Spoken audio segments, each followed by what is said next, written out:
यद्यपि मैं तुम लोगों में से सबसे ज्येष्ठ हूँ, मुझे स्वयं अग्रगामी होना चाहिए, परंतु बूढ़ा होने के नाते अब वो साहस मुझ में नहीं है।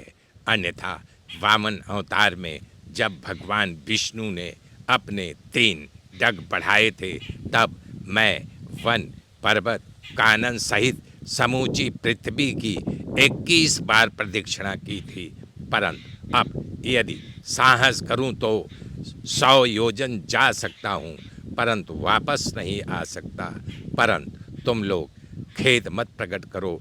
भगवान प्रभु का, राम का काज करने के लिए ये देखिए हनुमान जी अलग थलग बैठे हैं। हनुमान जी को श्राप था कि इन्हें ऋषि मुनियों ने श्राप दिया था, अपने बल को भूल जाओ, लेकिन उचित समय आने पर जब इन्हें इनकी बल की कोई याद दिलाएगा तो इनके बल की याद इनको आ जाएगी। जागो, जागो, अपने बल को याद करो, याद करो बजरंग बली, आप अतुलित बलशाली हो। जागो, जागो, जागो। बनाते हैं। तो क्या लगता है कि वो दिल में जगह क्यों नहीं बना पा रहे हैं? जिस तरह से रामायण बनी है सागर जी की, रामानंद सागर जी की, उस तरह से कोई रामायण आज तक बना नहीं पाया है। क्या वजह है रही उसके पीछे की? क्या भावनात्मक बात रही है जो दर्शकों को आप बताना चाहें? देखिए, भावना तो प्रधान होती है, और जितने पात्र थे रामायण में, अरुण गोविल जी यानी राम, लक्ष्मण, सीता, रावण, और जितने सहनायक हम लोग थे, जामवंत, बाली, सुग्रीव, सारी कास्टिंग सागर साहब के अंदर एक गॉड गिफ्ट था। वो सूझबूझ करके पैमाने को रख करके तब लाए थे। प्रभु, आप जिस पर कृपा करते हो वही विजयी होता है, और उसी का यश तीनों लोकों में उजागर होता है। सो आज आपकी कृपा से हमारे सारे मनोरथ सफल हुए। क्या बात है सर। तालियों की गड़गड़ाहट हो जय गई। जय सिया राम। मैं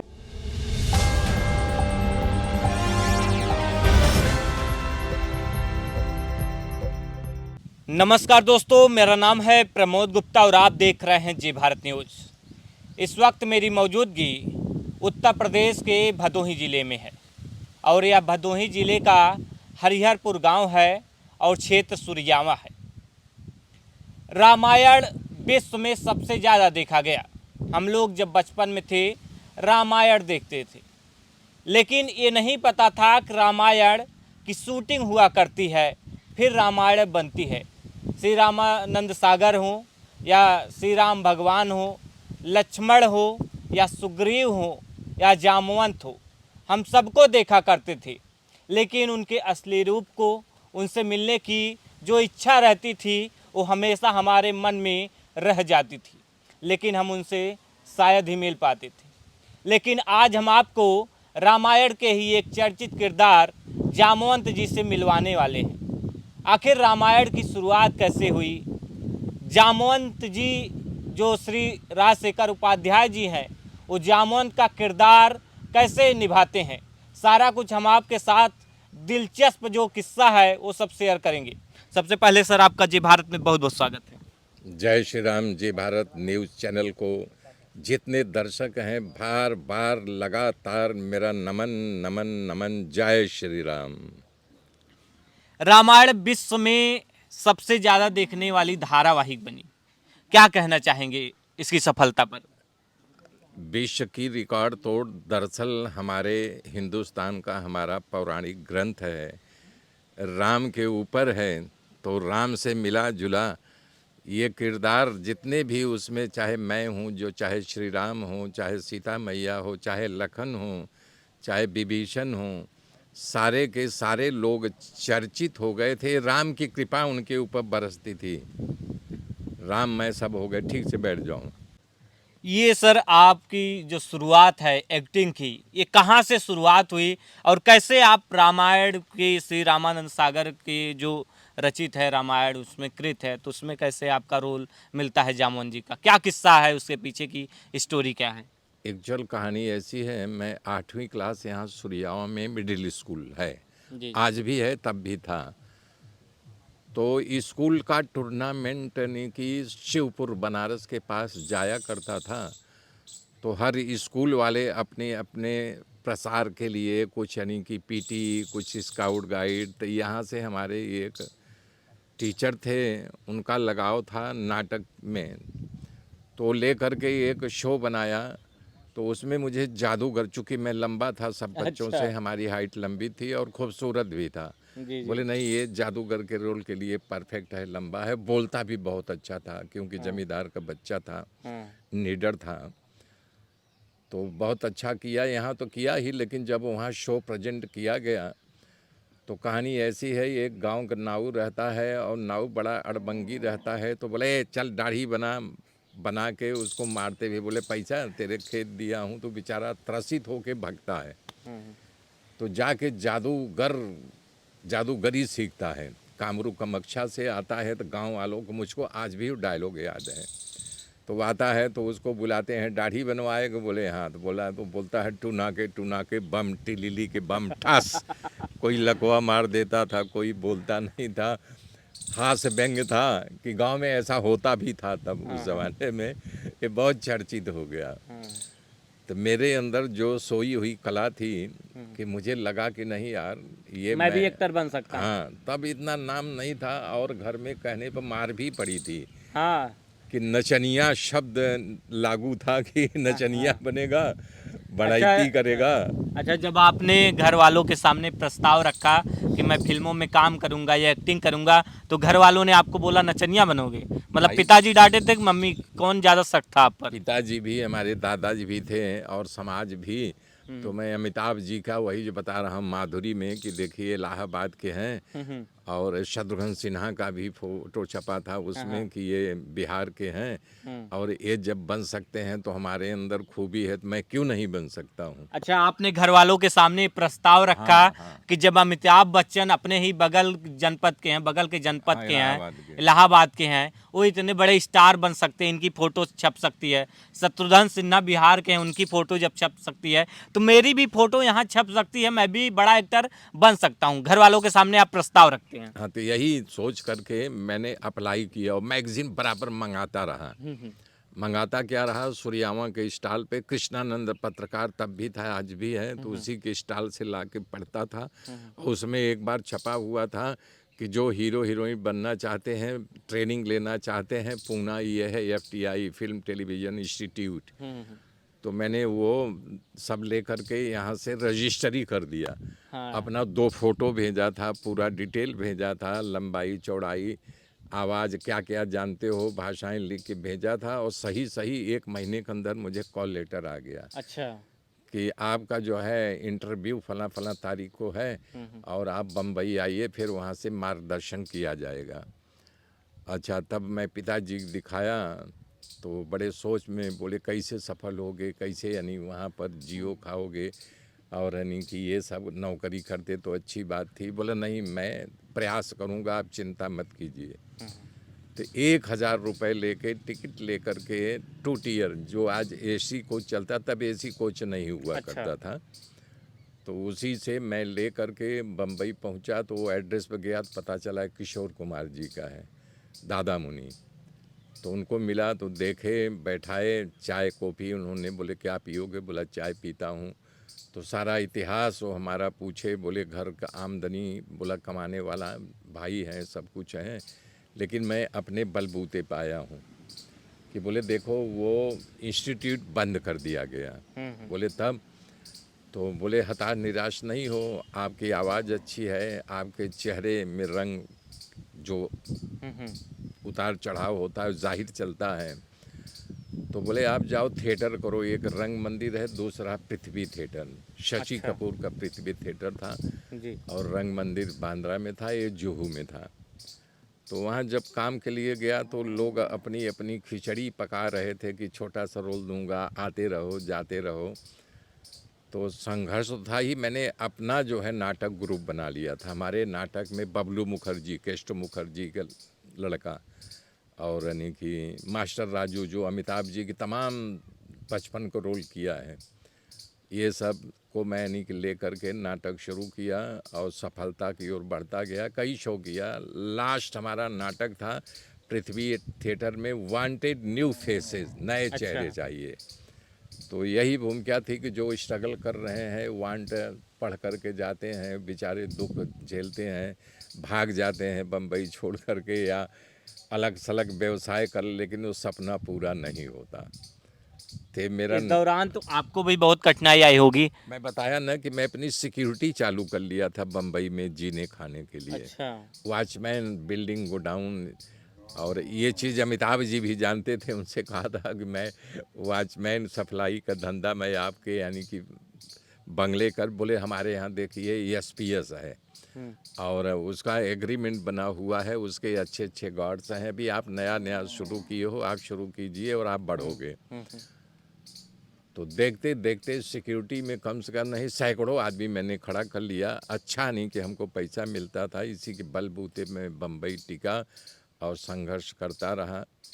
लास्ट में यानी कि विक्रम बेताल में शुरुआत जब हुआ था सीरियल का, तो सागर साहब के यहाँ उनके लड़के थे प्रेम सागर, हमारे मित्र हैं, आज भी हैं, बहुत अच्छे कर्मठ आदमी हैं। पहली बात इतने गुणशाली हैं कि उनके व्यक्तित्व को परखना बड़ा मुश्किल। जैसे सागर साहब के व्यक्तित्व को कोई नहीं परख पाया, ऐसे उनके लड़कों में जैसे आनंद सागर भी गुणी आदमी, प्रेम सागर भी, मोती सागर जी भी, लेकिन सबसे ज़्यादा टैलेंटेड प्रेम सागर जी। तो उन्होंने मुझे पहला रोल दिया था और यानी कि हमको देख करके बोले बोल जाओगे, नहीं बोला सर कंफ्यूज मत कीजिए और आप टेक कीजिए। तो फिर कैमरामैन भी वही थे, बोले राज एक रिहर्सल कर लें, बोला सर ठीक है। लेकिन उन्होंने जब कैमरामैन को खड़ा कर दिया, चुटकी बजा दिया कि टेक करना है, तो जब बोलना शुरू किया और कैमरा चलता गया, मैं समझ गया कि हमारा टेक हो रहा है। गोपी जी महान हस्ती थी, गोपी फिल्मों में आया करते थे ना जी। हाँ, एक गोपी पेंटल जो महाभारत में उन्हीं के भाई थे, गोपी नाम था।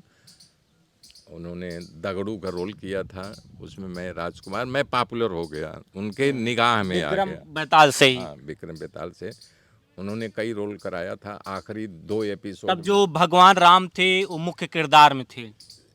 विक्रम बेताल में देखा है, विक्रम राजा ही अरुण गोविल जी ने करेक्टर जिया था, बहुत अच्छा किया था। अलग अलग कहानी आती थी, तो वो जो प्रेत रहता था बेताल बोलता था कि देख मैं ये कहानी तुमको सुना रहा हूँ, इसका उत्तर नहीं देगा तो मैं तेरे सर के टुकड़े टुकड़े कर दूंगा। तो बताना शुरू करते हैं, तो वो जब बता देते हैं तो भाग जाता उसी पेड़ पर।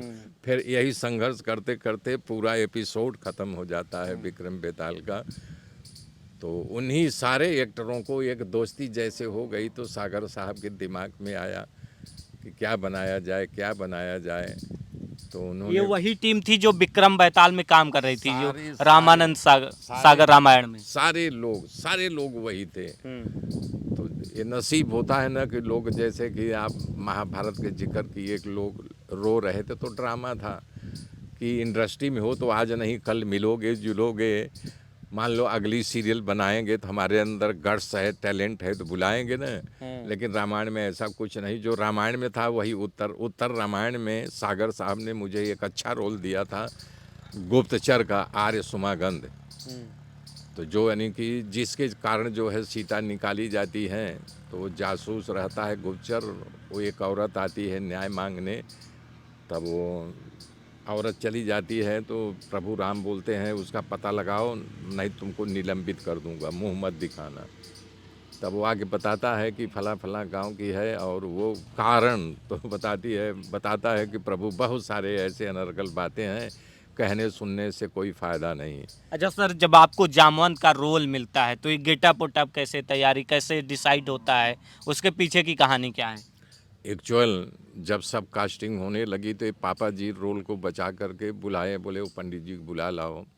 आया, बोले देखिए पंडित जी, ये एक प्लस पॉइंट है कि सागर साहब किन शब्दों में कहूँ, कभी हमारा नाम नहीं लिया था कि राजशेखर को बुलाओ, उपाध्याय, बोले पंडित जी को बुला लाओ। ये प्लस था उन महान आत्मा के अंदर, नाम नहीं लिया था मेरा कभी। तो देखे ऊपर से, बोले देखो तुमको एक ऐसा किरदार दे रहा हूँ जो तुम्हारा मुंह नहीं दिखेगा लेकिन तुम बहुत नाम पाओगे। और इसको तुम आत्मसात कर लो, कल तुम्हें ये गेटअप किया जाएगा, तुम थिंक कर लो कि कैसे क्या करना है। एक दिन पहले बता दिया गया था। और यानी कि तो वो करेक्टर डायलॉग जा कर के जो उनके थे राइटर या असिस्टेंट राजू भाई, योगी योगेंद्र हमारा मित्र था, सागर साहब का चीफ असिस्टेंट, हम दोनों एक साथ करियर शुरू किए थे।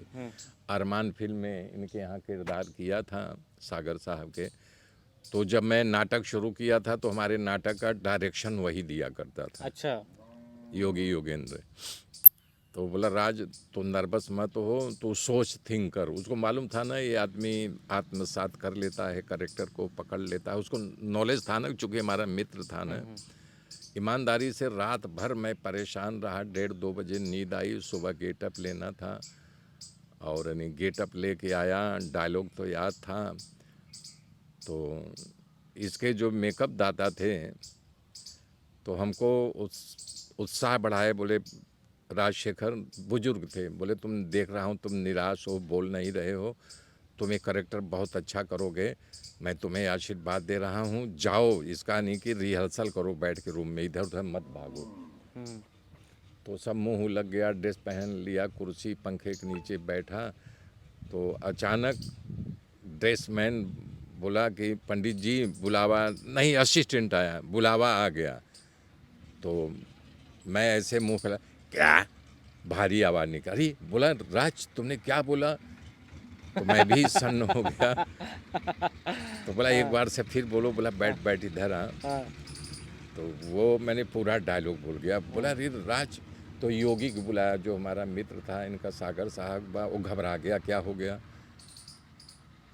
तो बोला ज़रा एक बार इसकी आवाज़ सुन। तो सुना, गले लग गया, बोले चल जल्दी सेट पे, ऐसे ही बोलना। तो गया, जैसे रामायण में सर आप बोलते थे, मैं चाहूँगा कि 1-2 डायलॉग दर्शकों को सुनाइए।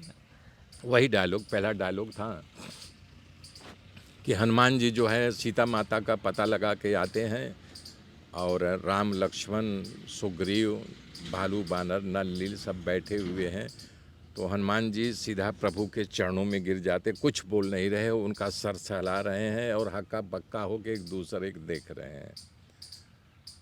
तब वहाँ जामवंत बोलता है, प्रभु आप जिस पर कृपा करते हो वही विजयी होता है, और उसी का यश तीनों लोकों में उजागर होता है। सो आज आपकी कृपा से हमारे सारे मनोरथ सफल हुए। क्या बात है सर। तालियों की गड़गड़ाहट हो जय गई। जय सिया राम। मैं मैं भी चाहूँगा कुछ और बेबल हो गया। सागर साहब उठ के गले लगा लिए, जो कैमरामैन था अजीत नाइक, तो डन बोला, हमारे फेवरेट में था, हमारे फेवर में था, हमको लाइक करते थे। राम मडकईकर लाइट मैन थे, मराठी थे, और वो भी एकदम खुश हो गए कि नहीं बढ़िया बोला। सारे लोग बधाई दिए, अरुण गोविल जी भी हक्का बक्का हो गए, बहुत बढ़िया बोला। मैं चाहूँगा कि 1-2 सर। जैसे बहुत पॉपुलर था ये कनी कि डायलॉग, जब आज भी लोग सुनते रहते हैं कि स्वयं प्रभा एक जो है योगिनी होती है, हनुमान जी को प्रभु राम एक मुद्रिका देते हैं कि ये जब सीता माता मिले तो ये दे देना पहचान के लिए। तो सारे लोग भूखे प्यासे पानी के पीते के लिए ऐसे ढूंढ रहे थे, देखे हंस है बगुला उड़ता हुआ आ रहा है, बोले यहाँ पानी जरूर है। बानर भालू पूरा वो घुस जाते हैं, तो वहाँ देखते हैं करीब बाप रे बाप, ये यहाँ दिव्य कोई योगिनी ओम की आवाज़ आ रही है। तो हनुमान जी खड़े हो जाते हैं कि अब बोले बिना इसके परमिशन का पानी नहीं पीना। तो अपना ध्यान तोड़ने से पहले बोलती है कि तुम लोग अभी इधर से हट जाओ, इस साइड खड़े हो, नहीं तो मैं अचानक आँख खोलूँगी, सब भस्म हो जाओगे, या बैठ जाओ। सब बैठ जाते हैं। तब योगिनी दृष्टि खोलती है, धीरे धीरे बोलती है और हनुमान जी, तब हनुमान जी खड़े हो जाते हैं, बोले भूखे प्यासे यहाँ आए, पहले जाओ सब छक करके ये फल फूल खाओ, पानी पियो, तब बताती हूँ। तब हनुमान जी बोलते हैं, माता प्रभु श्री राम की भारिया के खोज के लिए भटकते भटकते भूखे प्यासे, क्षुधा तो मिट गई, प्यास भी मिट गई, अब सीता माता खोज के लिए कहाँ जाऊँ? बोले तुम घबराओ नहीं, मैं तुमको ऐसे स्थान पे पता लगा पहुंचा दे रही हूँ, वहाँ से तुम्हें पता लग जाएगा, तुम लोग अपना आँख मूंद लो। सब आँख बंद करते हैं, अपनी योग माया से सबको समंदर के किनारे पहुंचा के गायब हो जाती है। तब वहाँ पर अंगद बोलता, अरे बाप रे बाप, विशाल समुंदर, कौन जाएगा उस पार, हताश निराश हो जाता है। तो बोलता है अब हमारी मौत निश्चित है, मैं एक काम करता हूँ, चलो हमारे साथ सब लोग आमरण अनशन, मतलब जब तक मौत न आए तब तक यहाँ बिना जल बिना पानी के बैठे रहो। तब वहाँ संपाति गिद्ध की गुफा रहती है, बोलता है जल्दी जल्दी मरो, मैं भी भूखा हूँ, प्यासा हूँ।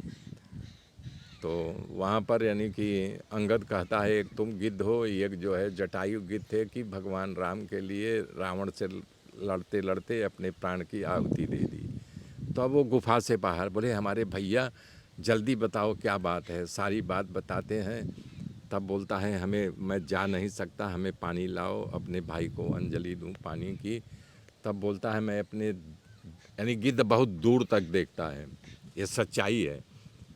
जैसे अंतरिक्ष में गिद्ध लटका रहता है ना, जब यहाँ कोई पशु मरता है तो ज़मीन पर आ जाता, बोलता है मैं 100 कोस दूर देख रहा हूँ, सीता लंका में एक अशोक वाटिका है, त्रिकूट पर्वत पर शोकातुर बैठी हुई है। तो फिर वहाँ पर तब जामवंत वहाँ पर बोलता है, यद्यपि मैं तुम लोगों में से सबसे ज्येष्ठ हूँ, मुझे स्वयं अग्रगामी होना चाहिए, परंतु बूढ़ा होने के नाते अब वो साहस मुझ में नहीं है। अन्यथा वामन अवतार में जब भगवान विष्णु ने अपने 3 डग बढ़ाए थे, तब मैं वन पर्वत कानन सहित समूची पृथ्वी की 21 बार प्रदक्षिणा की थी, परंतु अब यदि साहस करूं तो 100 योजन जा सकता हूं, परंतु वापस नहीं आ सकता। परंतु तुम लोग खेद मत प्रकट करो, भगवान प्रभु का राम का काज करने के लिए ये देखिए हनुमान जी अलग थलग बैठे हैं। हनुमान जी को श्राप था कि इन्हें ऋषि मुनियों ने श्राप दिया था, अपने बल को भूल जाओ, लेकिन उचित समय आने पर जब इन्हें इनकी बल की कोई याद दिलाएगा तो इनके बल की याद इनको आ जाएगी। जागो जागो, अपने बल को याद करो बजरंग बली, आप अतुलित बलशाली हो, जागो जागो जागो। बोलिए बजरंग बली भगवान की जय। जय जय सिया राम। अच्छा सर, ये कहा जाता है कि भगवान श्री राम अरुण गोविल से ज़्यादा पसंद आपको किया जाता था जामवंत के रूप में, क्या किस्सा था इसका बताएंगे? कारण ये था, उनको तो जग जाहिर थे, भगवान प्रभु थे, हमारा मुखौटे के अंदर मैं छिपा रहता था न। अब जैसे सेट पे जा रहे हैं तो प्रभु को सब घेर लेते थे, लेकिन जैसे ही मैं निकलता था वो भीड़ भाड़, देखो जामुन आ रहे हैं, जामुन आ रहे हैं, हमारी तरफ भगते थे। तब कौन रोक सकता है, तो भावना की बात है न, इसलिए वो सारी भीड़ हमको घेर लेती थी। अच्छा, भगवान राम कहीं आप भी साथ में गए तो दोनों लोगों की लोग पूजा करते, आज भी लोग उसी तरह से देखते हैं, किरदार को भी उसी तरह देखते हैं जिस तरह से रामायण में देखा करते थे। तो क्या कुछ किस्से हैं? ये देखिए मानव की भावना है, आज भी उनको उसी राम के रूप में देखते हैं न, कि आज भी जैसे तमाम देखते हो कि वायरल वीडियो में चले जा रहे हैं, एयरपोर्ट पर उतर रहे हैं, जी जी जी। चूँकि व्यक्ति राममय बन गया और वो खुद अपने मुंह से बोले हैं, मैं रामायण में राम बन करके हमारे भविष्य को चौपट हो गया। मीन्स इतना बढ़िया किरदार निभाया था, और आगे वो चाहते थे मैं कुछ और करूं, लेकिन क्या बताएं, जनता जनार्दन या डायरेक्टर प्रोड्यूसर उनको राम के ही रूप में देखते रहे, ये विडम्बना थी उनके साथ। जबकि सच्चाई था, आज भी वो व्यक्ति बोलता है तो राममय ही लगता है, ये सच्चाई है। अच्छा सर, जैसे कि रामायण के बाद आपने कहाँ कहाँ काम किया, और क्या इसके बाद भी कोई इस तरह से पॉपुलर किरदार दे पाए आप? रामायण के बाद कृष्णा उनकी बन रही थी, हालांकि मेरे मन में धारणा था इनके प्रोडक्शन को छोड़ूंगा, मैं अपनी सीरियल बनाऊंगा। तो कृष्णा इनकी शूटिंग बड़ोदरा हो रही थी, तो मैं उथल पथल करता था, एक रोल किया था शौनक ऋषि। तो अपने प्रोड्यूस के लिए, और जो योगी उनका चीफ असिस्टेंट था हमारा मित्र, मैं बोलता था योगी मैं कुछ बनाऊंगा, बोले प्रयास करते रहो। तो धीरे धीरे मेरा वहाँ से चार्ट होने लगा। इनका अलीफ लैला 2 एपिसोड किया था, पहला और 7वां। पहले मैं एक मुसलमान का रोल किया हूँ और 7वें में एक होटल रहता है, वहाँ जुआ खेलने आते हैं, एक प्रकार से गुंडे का रोल था। कि इसके बाद उनको छोड़ दिया। 94 में मैं आशाराम बापू जी को ZTV नई नई आई थी, तो मैं उनको प्रोड्यूस किया था 45 एपिसोड। तो उसके बाद मैंने एक सीरियल बनाई थी अनहोनी, डायरेक्टर वही योगी जो उनका सागर साहब का चीफ असिस्टेंट था, वो डायरेक्शन दिया। और इसके बाद अनगिनत मेरी सीरियल आई थी, जैसे सोनू और मोनू दिल्ली दूरदर्शन पे। शोभा त्रिपाठी गोंडा की बहराइच की थी, वो निर्मात्री बन के आई थी बम्बई। उनके सीरियल में मेन लीड किया था, सोनू मोनू जहाँ चाह वहाँ रहा। 20वां ऊँट आत्माराम जी की बुलबुल, फणी मजुमदार सागर साहब के राइट हैंड थे, उन्होंने भी सीरियल बनाया था।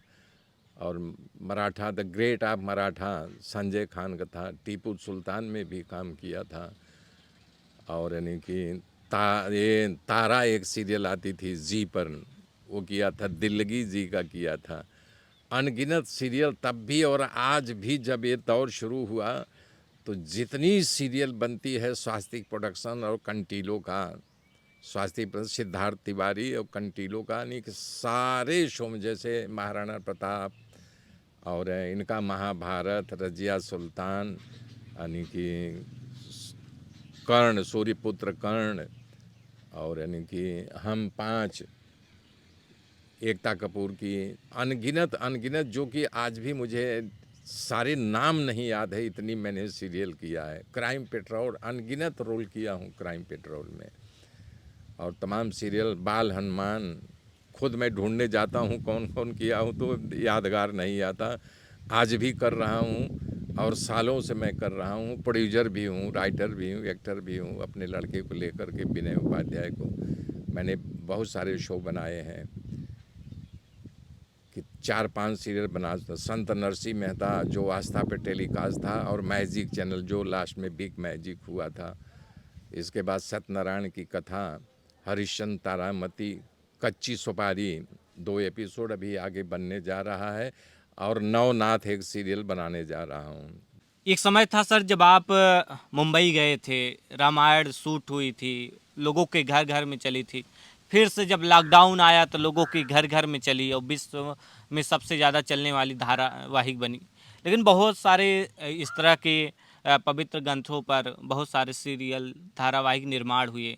रामायण भी कई बार निर्माण हुआ, तो तरह तरह के एक्टर प्रोड्यूसर हैं जो बनाते हैं। तो क्या लगता है कि वो दिल में जगह क्यों नहीं बना पा रहे हैं? जिस तरह से रामायण बनी है सागर जी की, रामानंद सागर जी की, उस तरह से कोई रामायण आज तक बना नहीं पाया है।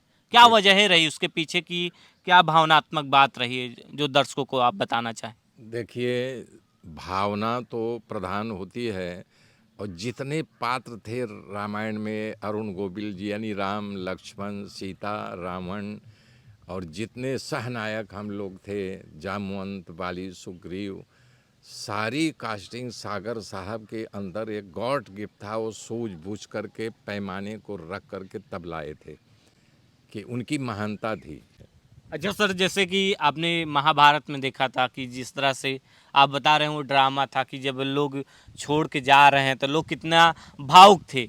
लेकिन रामायण में क्या कुछ हुआ था, पीछे की कहानी क्या है? अब देखिए, उनकी सीरियल चल रही है, अनाउंस हो गया कि हम कृष्णा बनाने जा रहे हैं, तब तो लोग उत्साह में आ गए, रोएं कि उत्साहित हो, हमें एक और सीरियल मिल गई।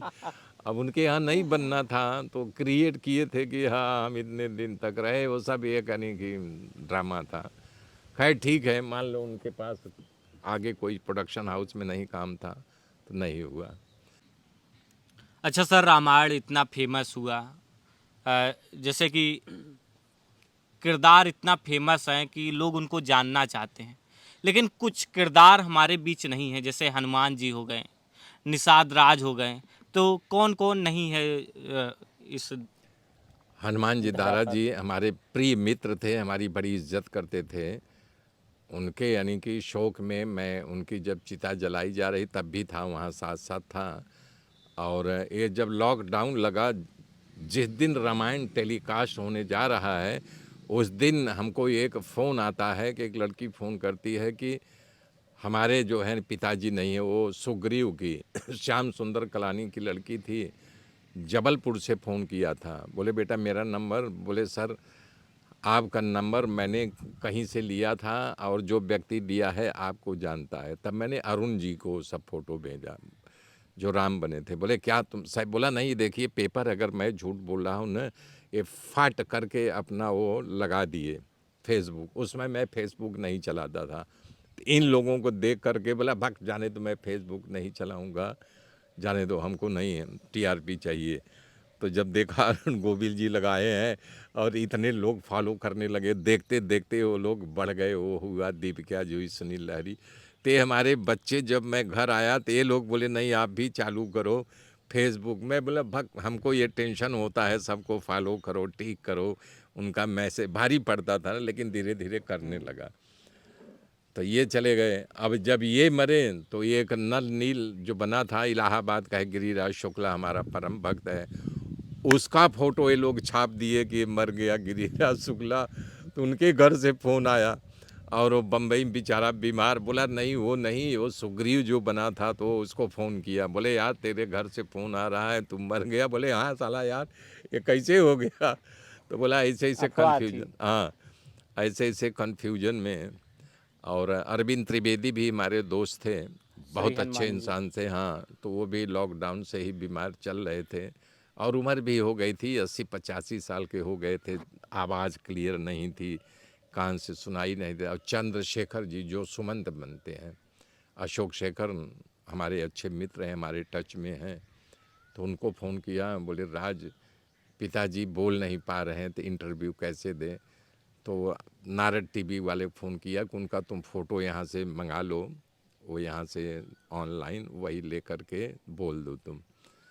तो अरविंद त्रिवेदी जी भी, उनकी लड़की ने फ़ोन किया, बोले ऐसा है अंकल कि वो नारद टीवी वाले को कल 10 बजे बोलिए फ़ोन करें, तो हम पिताजी से ऐसे वीडियो शूट करके जोड़ दे रहे हैं। तो ऐसे ऐसे अच्छे अच्छे किरदार चले गए इसी लॉकडाउन में। महान आत्मा थे ये। रामायण एक ऐसी धारावाहिक है जो पूरे देश ही नहीं पूरी दुनिया में देखा गया। उसने एक नया इतिहास रचा। वहीं हमारे बीच कुछ किरदार नहीं हैं, लेकिन वो किरदार अमर हो गए हैं। फिलहाल आपको कैसा लगा श्री राजशेखर जी के साथ इंटरव्यू, जो जामवंत का किरदार रामायण में निभाया करते हैं? तो आप बताइएगा यह इंटरव्यू आपको कैसा लगा। प्रमोद गुप्ता, जय भारत, भदोही।